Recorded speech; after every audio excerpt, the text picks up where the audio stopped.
All right, welcome to another episode of Scale Up Soundbites. Today I'm joined by a dear friend of mine and special guest, Simran Ghumman, who is Head of Technology at Domain. And it's been a couple of months since Simi wrote an article that he posted online that broke the internet or just my LinkedIn feed, but got pretty well, got some quick reception from a lot of the technology leaders that I sort of follow and sort of respect in the community. And I thought it'd be a great idea to bring him on the show and have a chat about the trifecta of engineering leadership.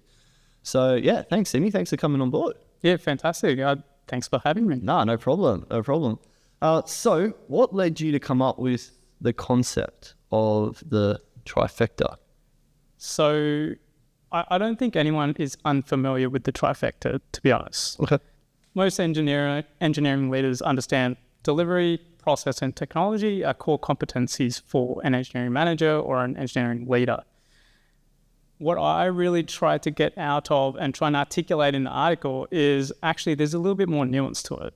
Yes. There's actually different types of personas that come with, depending on your strengths on the trifecta. And what I really wanted to get out to people is you don't have to be good at every single one of those competencies that encapsulate the trifecta of delivery, process, and technology. In fact, it's incredibly rare, I don't think I've even seen it, that everyone excels in each one of those areas when it comes to engineering leadership. So that's where it kind of came from. I saw the question come up a lot from my team and those who I've worked with before about, what are the areas of responsibility for an engineering manager and an engineering leader. And through conversation, I found out it's very hard to articulate and document, the nuances and the differences that can come depending on the individual and the person. Yep. So that's where really the article came from.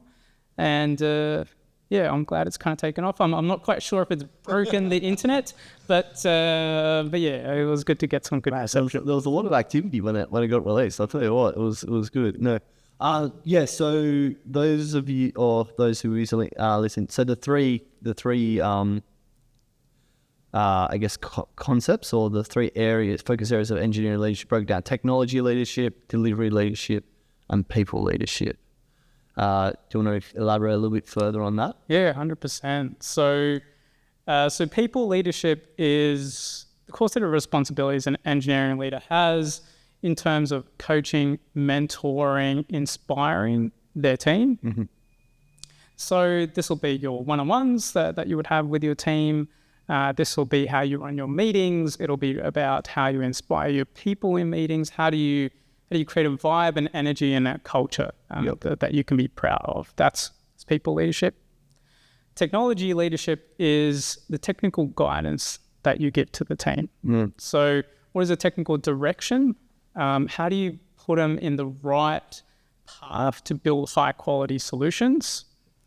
And then finally around delivery is what do you do to make sure that we deliver things on time? Yep. That includes processes, so whether you're implementing Scrum, Agile, whatever it might be, or the governance process you make sure you put in place to keep your team accountable to delivering things on time. Yeah. Okay. Cool.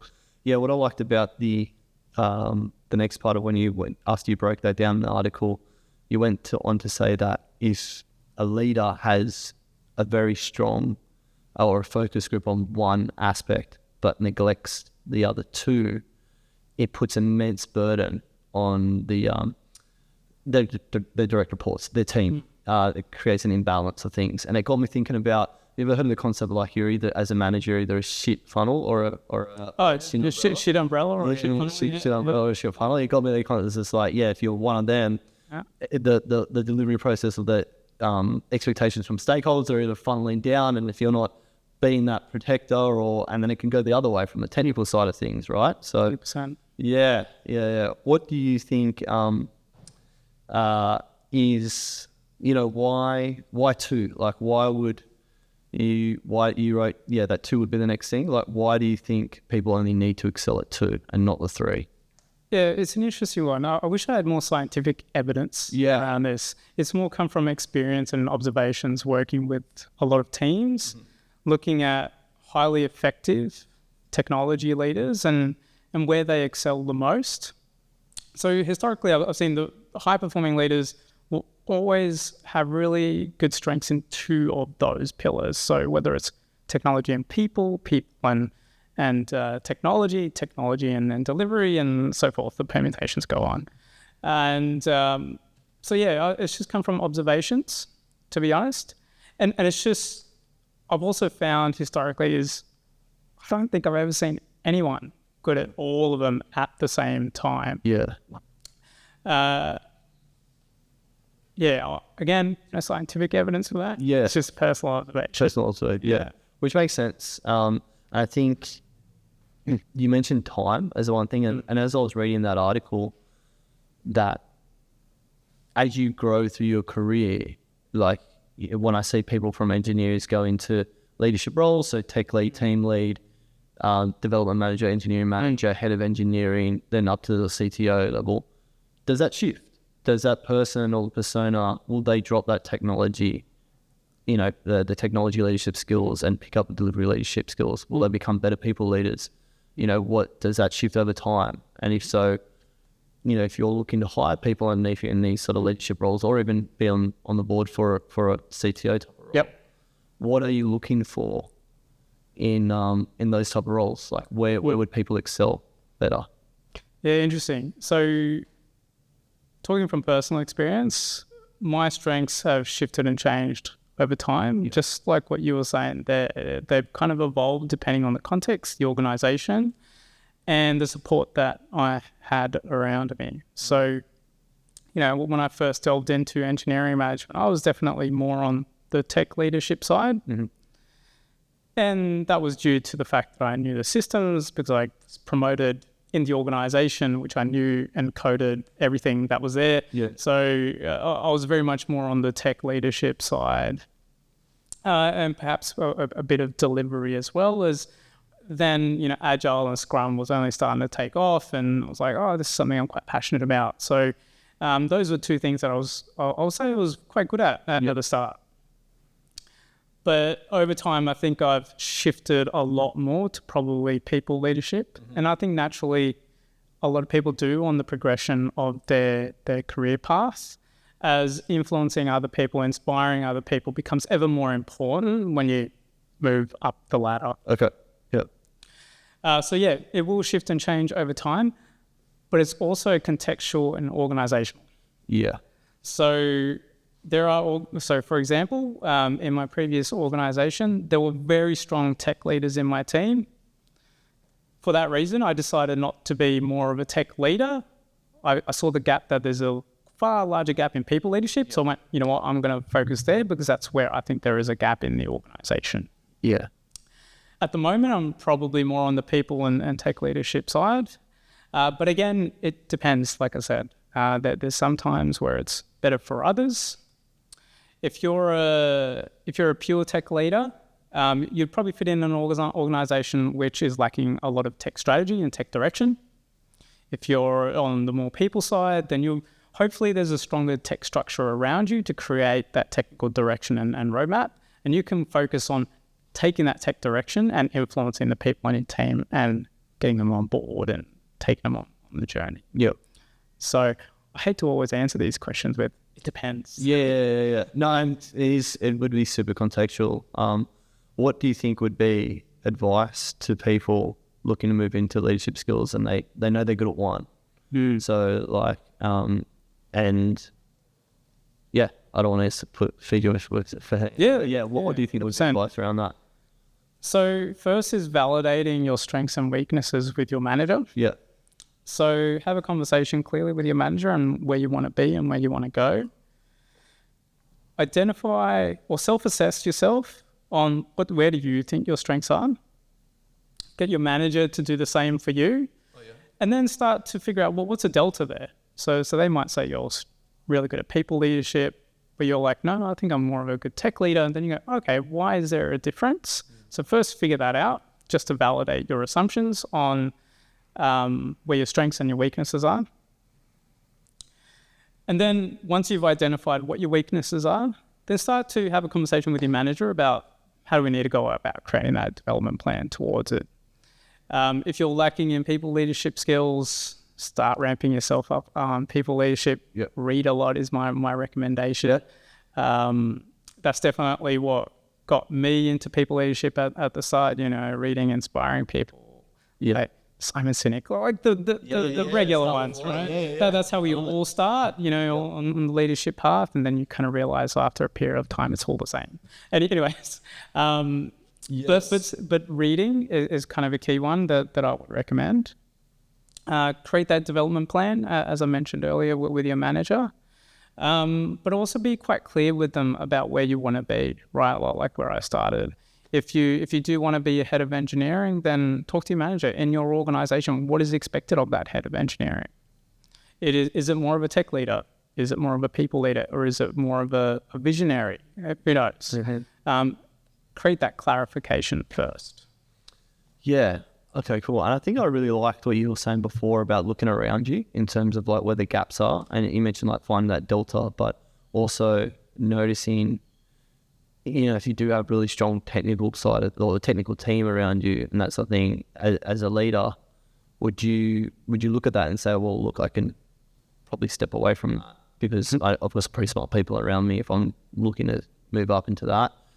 But, they might need bridging that communication style or the motivation style, like taking notice from the environment that you have. What would you say to that? Would that be something that you'd sort of look at first? Yeah, absolutely. I think if you want to grow within the organization that you're already in, understanding what are the strengths and weaknesses of your organization first and figuring out how can I plug the gaps that the organization needs. Yeah. So to your point, if your team is quite strong technically, like you have a bunch of people on your team who can go, yep, this is technically where we need to go, this is where we need to be, can implement the practices and stuff, then look at the other areas instead. Sure. It takes a lot of awareness to be able to do that. Yeah, okay. So that's why I was talking about earlier, was touching base with your manager as well to validate your assumptions and the observations that you've made about the current state. Because there's also the element of where does the organization need to be. Yeah. So it's where it is right now, but it's also where it needs to be. And that's where you need to validate with the people above you who are creating that strategy and then the direction to go, hey, we're very kind of tech focused today, but in 3 to 5 years, perhaps we're going to be a more product development company, or we're going to be more people focused, whatever it might be. Identify that as well to make sure that, whatever the growth path in development you're putting yourself on is aligned to your business as as well. Yeah, fair enough. Well, and people in the company will respect you a lot more for that. Yeah. That you're thinking beyond yourself and also how much value you can bring to the company. Yeah, I love that. No, I like also the personas part of the actual name. Is that something you created or is that something? So persona is something we use in product development a lot. Yeah. Like, when we're building something for a customer, we have different types of personas. Yeah. Right. So, I work at Domain at the moment. We have different personas for buyer and renter and all this kind of stuff. Yeah, sure. So that's where I kind of picked up that terminology. Yeah. So you got the visionary, the executor, and the adaptive. Do you want to are they ringing bells? Do you want to go into a little more what they all are? Yeah, absolutely. So we talked about the trifecta earlier. That technology, people, and process and delivery. The personas you just mentioned, where it is the intersection of two of those strengths. So if you are good in people leadership and technology, then you are a visionary type of leader. Yep. So that's where the kind of those personas came from. So I'll talk about briefly all of them. So visionary is exactly what I said. You have a lot of technical aptitude. You know what good looks like. You understand what good engineering practices are. But you also know how to inspire people, create a culture, mentor and coaching are key skills there as well. So typically I would call that a visionary. They know where to go and they know how to bring people on board. Yeah. You have the executor. So the executor is someone who's got the technical aptitude. I won't go through all those again. But also has the process and delivery aspect as well. So they know where to go and they know how to implement the governance, the processes to be able to get the team there. And then finally, you have the adaptive. So probably lacking in the technical aptitude, but more focused on people leadership and putting in processes. This is someone who's being able to bring the people on board but make sure they're accountable as well. And I respect people like that because it's hard to coach, mentor people, create a great culture, but keep them accountable at the same time. And it's a very fine line between those two. So I have a lot of respect for people who can do that. I'm definitely not one of them. Yeah, right. I typically lean one way or the other. Yeah. But all of those personas are what I've kind of seen, like I said earlier, in observation historically of leaders I've kind of seen. Like I said, they have a lot of strengths, but they'll also have their drawbacks. Because if you have two strengths, then you're going to have one weakness, right? So you have to be quite careful. If you're going to lean into any of those strengths, that there is someone or a support structure mitigating your weaknesses. So, in your experience, what's been the best performing combination? It depends on the business organization and where it's at. Yeah, sure. So in smaller organizations, startups, scale-ups, maybe even getting into SMEs, you'd probably look at someone who's a bit more of a visionary. Yeah. So they're getting things going, they're getting people on board, they get, new hires inspired, but they also got a tech vision that we can drive the team towards. When you start getting into bigger organizations, then I think people who lean more into people and process is probably going to be better because bigger organizations typically have a bit more bureaucracy and process and larger teams, of course. So you also need to go about inspiring the people. That's where I'd probably see it. And it also depends on where the business is at. So if a business is lacking, let's say, a tech strategy and a tech direction, you'd want someone who's more of a visionary. Yeah. Right. If you've got an organization that's lacking processes and culture, then you might get the adaptive type of leader. Yeah. If you already got a strategy and you know what, the culture's awesome as well, but the team aren't delivering, then you probably need someone who's more of an adaptive leader. Yeah, okay. So it's very contextual to the environment that you're in. Yeah. There's no one size fits all. Nope. No. I wish it was. Yeah. And look, I'll talk from personal experience. There have been organizations I've excelled and organizations I haven't. Yeah. Right. And I think I'm a decent, tech leader. But even still, I've had my lows. And it's been simply because my strengths weren't matched to what the organization had needed. Yeah, okay. It's very almost mature of that, like to have that. Is that something that you realize, like hindsight in 2020, like with the Visions 2020, or is it something you just knew straight away when you're in those environments? That's a good question. I think it's a bit of both. Yeah. I think when I was in those organizations, I kind of had an inkling that I wasn't the right fit. But in hindsight, you go, I should have probably done something about that earlier as well. Yeah. Okay, cool. When hiring for leadership roles, is there any particular sort of combination? So what we're talking about, the personas that you actually look for? Yeah.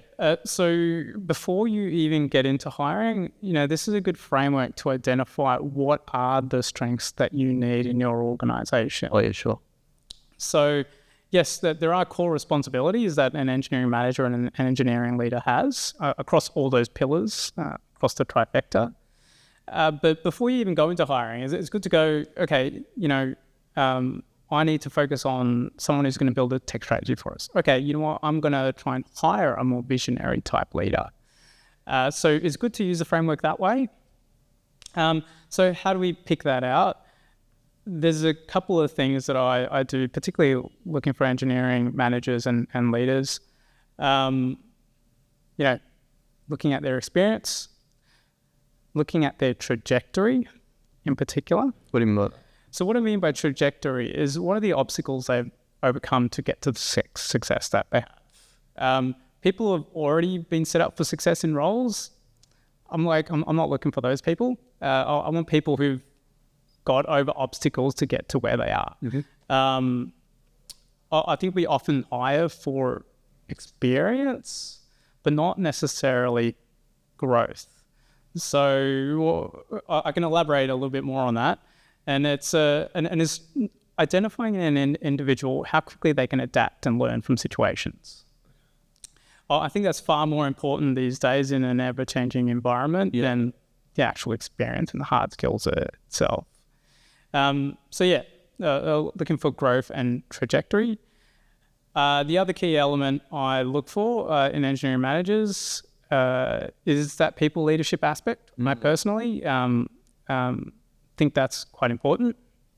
But there are other companies that don't, because and not because they don't care about people, but they probably already have structures in place to help create the culture that they need, right? But personally, I do look for a lot of people leadership. So that includes mentoring, the ability to coach. They've shown experience growing and developing others, and creating high-performing organizations or engineering organizations. Yeah. And then finally, I personally do look for some technical aptitude in engineering managers and engineering leaders. I think even more so now with the ever-changing environment in technology and everything coming up. We need managers who are keeping abreast of upcoming trends and tech, and trying to guide their teams through this evolving landscape. So the question was, how do I figure those things out?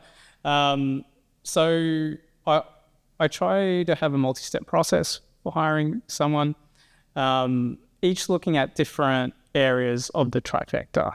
So now I'll do a culture, more people fit kind of interview, the standard set of questions I'll ask that. And then we'll have a technical one, depending on the seniority of the role. It may be more hands-on, or it may be more of a solution design, system design kind of interview.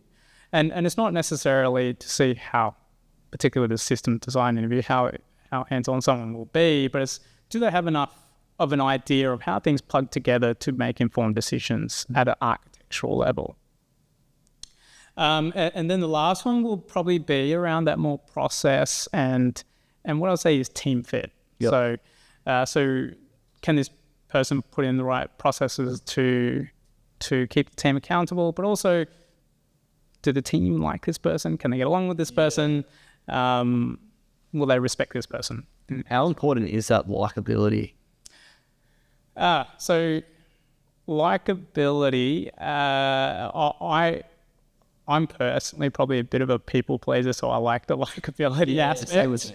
And it's a bias I have, and I know, and I try to fix. I think it depends on what you need from that person and that role.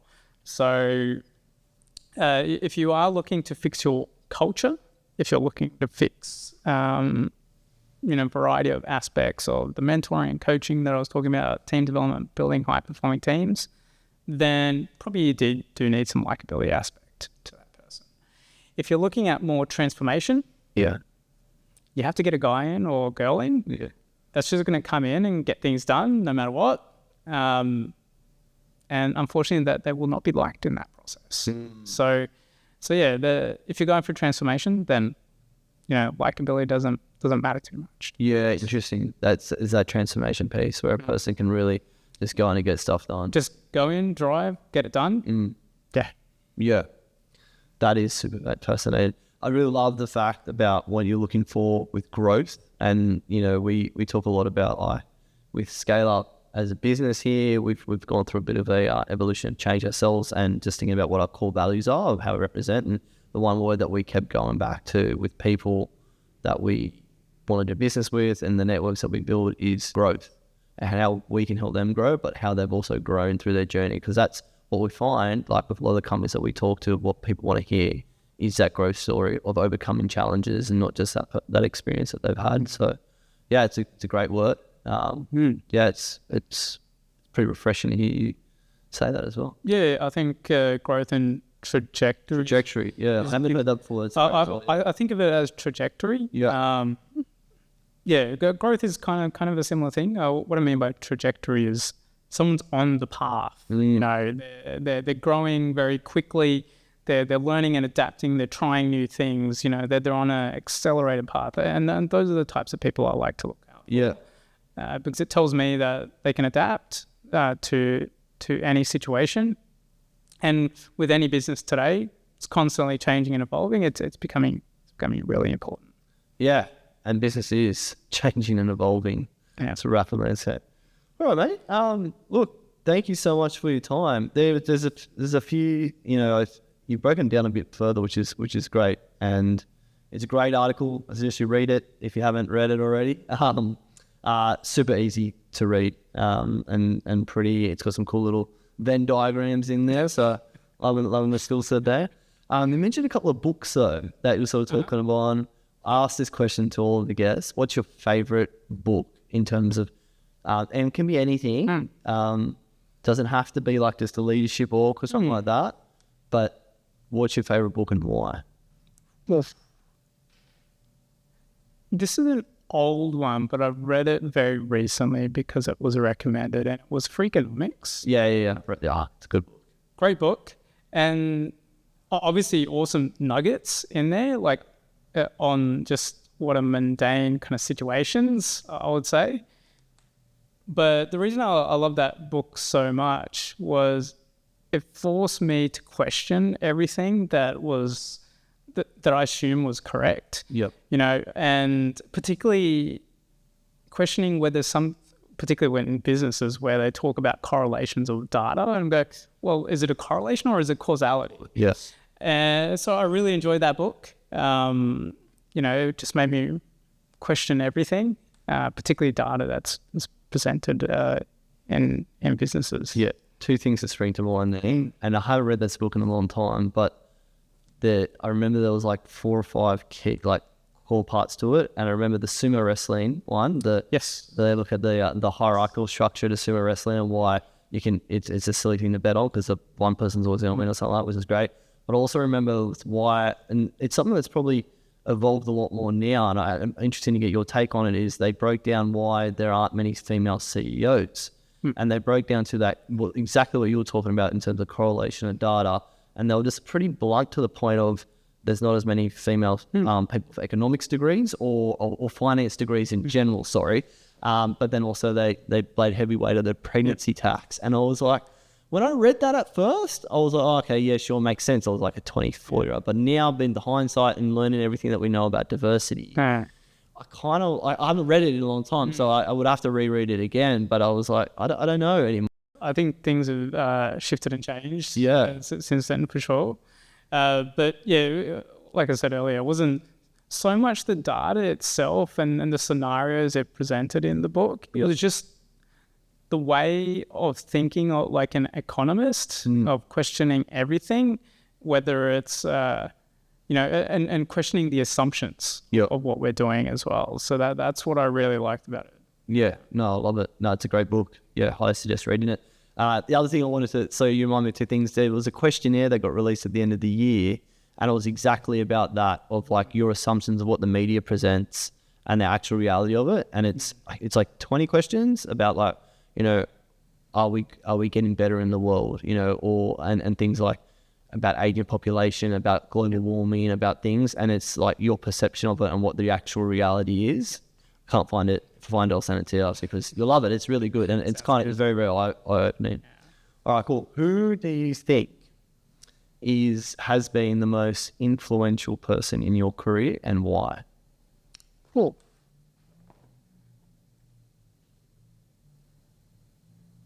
That's a hard one. Yeah. I spring these on people. I actually do it to live watch them think, get that. Say something. You know what? This is going to sound bad. There are managers that I've worked for that weren't great. Yeah. But they were the most influential. Ooh, okay. Sure. Because I saw what I shouldn't do. If it makes sense. Yeah. So I learned what not to do. Yeah, you don't have to name names, so this is good. Yeah, but also at the same time, it forced me to step up and cover gaps for my manager as well. So what I found through the process is, it forced me to grow and develop and develop skills that I would not really probably would have anticipated or wanted to be honest. So it's hard to describe, but so you learn from the bad ones and you use those. And you use those. But I think that's all like down to the mindset of it. You've used those moments as opportunities where I think a lot of other people would have just hightailed it out of there. Yeah. Look, I have worked in some tough organizations but I kind of reflect on them in hindsight and go, you know what? I built a lot of resilience out of it. I built a lot more skills out of it. It definitely helped my growth and development.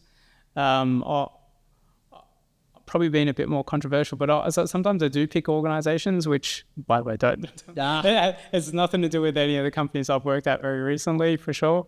But I do pick organizations that do have some challenges because you become a better engineering manager and engineering leader through that process. Yep. You pick the organizations which have everything set, free-flowing budget and headcounts up the yin-yang and, the engineering practices are great and awesome, but then you've got nothing to do. You don't grow. You don't develop for the process. Trajectory is not going anywhere. Trajectory is not going anywhere. Yeah, exactly right. You said it right, not me. Okay, that's good. I like that a lot. What habit or habits do you contribute to your success? Habits. So reading, I mentioned, is definitely one. It's broadened my perspective. I used to read a lot about leadership, organizational development, and stuff like that. Simon Sinek, Brené Brown, so forth. Like read them all. But I realized they're all kind of saying the same thing. I felt that as well. Yeah, I know. It's once kind you of get that into it. Yeah. Well, once you've read enough, you go, oh, okay, they're all saying the same thing. So I've started to just diversify myself now, and I will read random things, just to diversify my knowledge. So, like I said, I read Freakonomics. I was like, oh, everyone's recommended it, so I'm going to go have a crack and read it.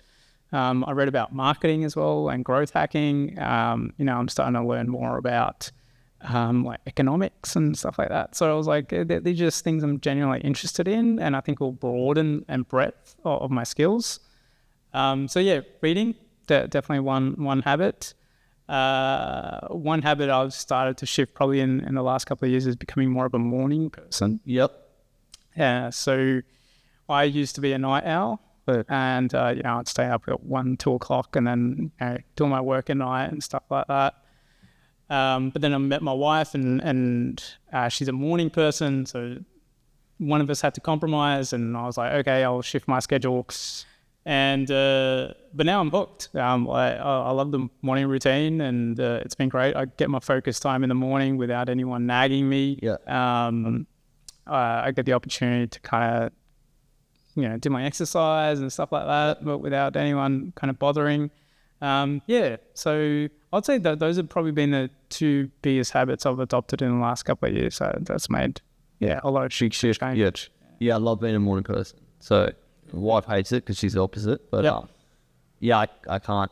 So I grew up surfing and stuff. So if you can get up early, you go for a surf. You got the slops. It wasn't. Yeah, that's when you get the offshore breezes, sun's rising. It's not as many people out. It's a special moment of the day. Yeah. And even now, I'm set 5:30. I don't even needed that much to get up before it usually. But yeah, just, and that's exactly why I find that it's the only time I really get to myself now, because I've got a couple of kids as well. And, you can do exercise. I find that I can also bosh out like a little bit if I've got some creative juices going. Yeah, nice. Do some writing or something. Yeah, no, it's good. Love it. One thing you're not sharing, the ice bath. Tell me about it. Well, I do an ice bath every now and again. I'm probably more of a cold shower person. I haven't quite gotten into cold plunges just because they're bloody expensive. One. I know. But two, it's just a lot of effort, like to get the ice and put them in the bathtub. But I do love it. Yeah. But I don't have hot showers anymore. It's only cold showers now. And it's for a few reasons. I think one thing is like electricity bills are like that's definitely there. I think I don't know. I get a bit of a wake up call when I have a cold shower. I feel like I've got a bit more energy. Yeah. And I think evolutionary wise, if you think about it, hot water hasn't been around for a long time. Probably since the introduction of electricity, really, that access to hot water has really been a thing. Yeah. So evolutionary-wise, like we're not really used to hot water, which is quite interesting. I read this the other week. I was like, this angle, yeah. When I was so actually people would be more accustomed to cold water than. But people never used to like just showering and bathing in general is like it wasn't a thing. Not a thing. Yeah, it was actually like I think in the Middle Ages and so like only last few hundred years or couple of hundred years. Yeah. That it was frowned upon. It was like a sin, or not a sin, but it was like God didn't like it. Like a lot of I've read heaps of stories about it. Yeah. I wouldn't probably go that far, but yeah. No. But yeah, I think there's kind of maybe a bit more natural. I don't know, but it's definitely more the it gives me a bit more energy, give me a bit of zing, particularly in the winter months. Getting a cold shower and you'll be right awake. Yeah, 100%. Yeah. Doesn't take long. You're in and out as well. Like sometimes, like you get used to in summer. I love a cold shower. I do for that exact same reason. So yeah. And in summer, it's the best. Yeah, it's so good. Winter, I'll have warm and then put it to cold. That's what I'll do. That's a good strategy. Or I'll just turn it on and then put it to cold. And then it's always cold first, and then you're like, crap, I made it. Yeah. Simi, thanks for coming on, mate. Yeah, it was really good. No, it was awesome. It was really, really good. Cool. Thank you. Cheers, mate. Tell me. Yeah.